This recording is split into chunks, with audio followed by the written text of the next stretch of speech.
Good evening, Dan Fitzpatrick here. And I want to talk about Tesla. Yesterday, I posted this, coverage on the same stock in the free chart here. And I just want to follow up. What I'd mentioned yesterday was, this thing was, as always happens, the Teslonian comes in and say, oh my God, it's earnings, and I'm going to buy the stock. It happens literally every time.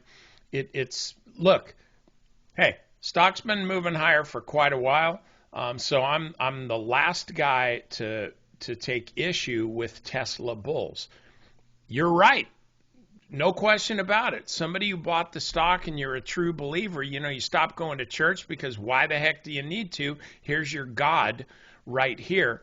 Who am I to criticize? But I will say this: typically on earnings reports, the stock gaps up because, people say, oh, Tesla, I'm in.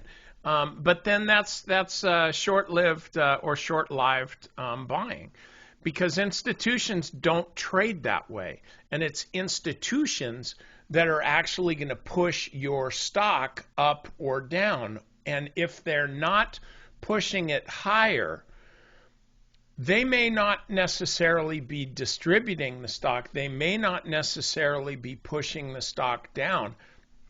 But if they are, and listen to me, I'm giving you pearls here, but if they are not pushing it higher, then the stock is just going to fall because it's heavy.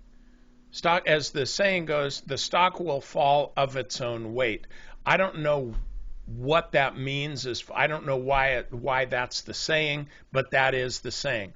All I'm saying is, if there's not aggressive buyers for a stock at close to the current price, then because stocks always have to trade, and they do while the market's open, then the stock's going to start falling because of the lack of bids. The offers are going to have to hit the bid, and then as that happens and the bids start dropping away more, because remember, again, institutions aren't buying for whatever reason. Maybe they're full up.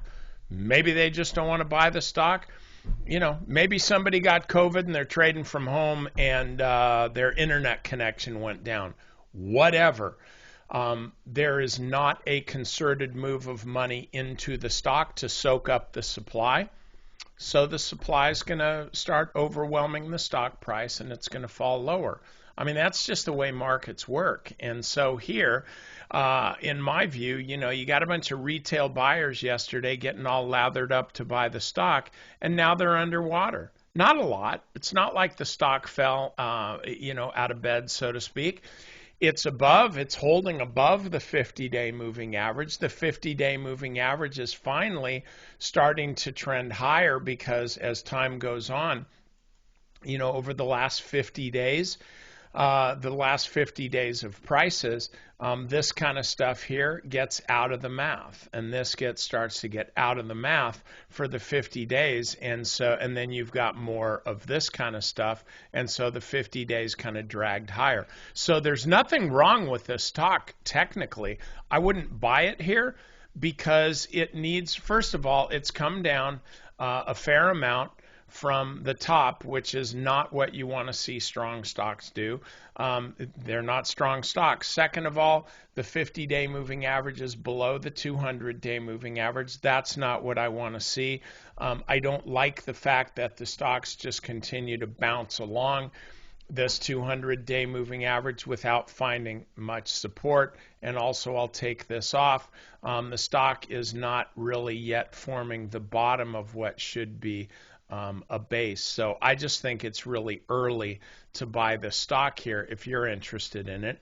But also, the stock still, if you just want to look at it this way, the stock's still in a basing pattern. This is a pattern that's gone on for over half a year, just kind of in a basing pattern. And so if we look at it on the weekly chart, this is the thing. Assuming the stock continues to ride on to victory on coal-produced electricity, though you feel real good about it, it's going to probably take a while for the stock to start moving higher and kind of complete complete this base here.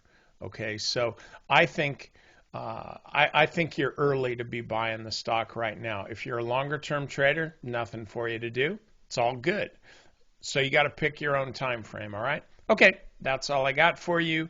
Members, we've got some changes in the active trade list. By the way, just giving you a little heads up here, if you are not a member of Stock Market Mentor, we're actually working on some clunky back-end programming to raise the prices on Stock Market Mentor. I am inclined not to do a promotion to get people to join, like, oh, hey, we're raising the prices in a week, so join now and get in. And I'll tell you why I'm not.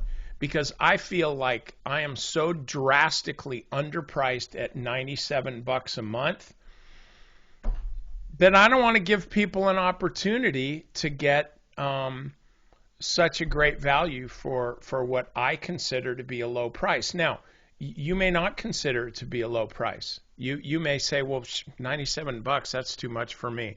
I think you're crap. Okay, that's okay. I won't know. So nothing, no offense taken. But I'm just letting you know so that because you're watching this video, we're 6 minutes in and you're still watching it. So if you are interested in joining, then I'm doing you a solid. But the next price increase is not going to be 10%. It's not going to be 20%. I'm being honest with you. It's going to be 50%. And I can't wait to get that done. So if you're interested in locking this thing in, go ahead and do that. If you're not, hey, nothing wrong with that. I'll get you later. All right? I'll see you.